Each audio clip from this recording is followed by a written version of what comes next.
Now, it's a crucial day in the race for the White House with a key Republican primary in the state of South Carolina. In just a few hours, we should have a much better idea of who will challenge Barack Obama.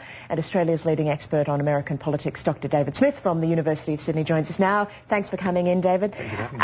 This is such a long process, isn't it? Can you compare how long it takes from beginning to end between Australia and America? Well, Australia, it takes about 6 weeks. In the US, it takes between 18 months and 2 years. These primaries go for about 5 months. The candidates have been positioning themselves for about a year beforehand. Then after the primaries, there'll be another 5 months of campaigning before the actual election itself. So the process of picking a candidate for the party, how many states does that take, and why are some states more important than others? All 50 states vote, but the early ones are the most important because they send a really strong signal about who is actually electable. So the first 4 are particularly important, and we're on to the third one now.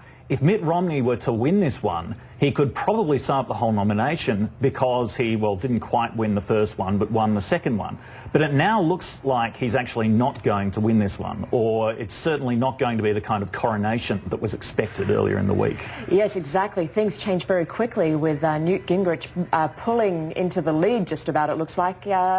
Strange that, given that his ex-wife came out and sort of said that he wanted an open marriage in such a conservative state of South Carolina. You'd think that that would go against him. You would, but he very skillfully turned it to his advantage. He turned this on the media. He said, "I'm sick of the liberal elite media protecting Barack Obama by attacking Republican candidates." And he just got a rousing reception in South Carolina when he did that. So this will probably hurt him in the long term. It hurts him with conservative Christians and it hurts him with women. But in the short term, he's really turned it to his advantage, and he could actually ride into a primary victory on this. Mitt Romney was booed, surprisingly, at that debate by saying that he wasn't sure if he was going to release his tax returns.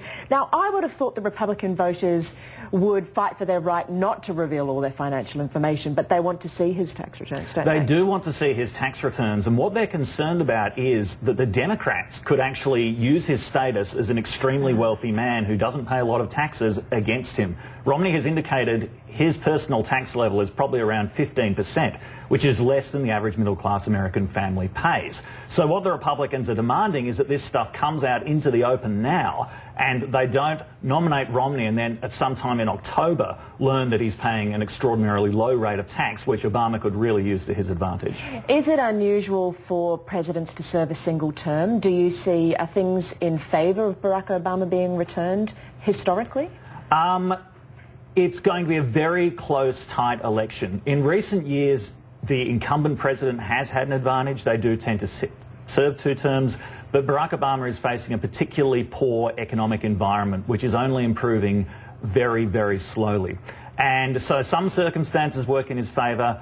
Others are really working against him at this point. He totally charmed Australia. I'm sure he would get a lot of votes from Australians if we were given the chance. But as you say, it is about the economy, and he does look like he's going to face a difficult battle. Does it depend on whether he gets a lot of young people coming in to vote and a lot of African-American people coming in to vote? Yeah, he needs to be able to mobilise as much of the base as he did last time in order to win, or at least nearly as much. Turnout is everything in American elections. It's not so much that people change their minds between elections, it's that different people turn out at different times. In 2008, far more Democrats than Republicans turned out. In the 2010 midterms, far more Republicans than Democrats. So he's got to start being able to appeal to his own side again.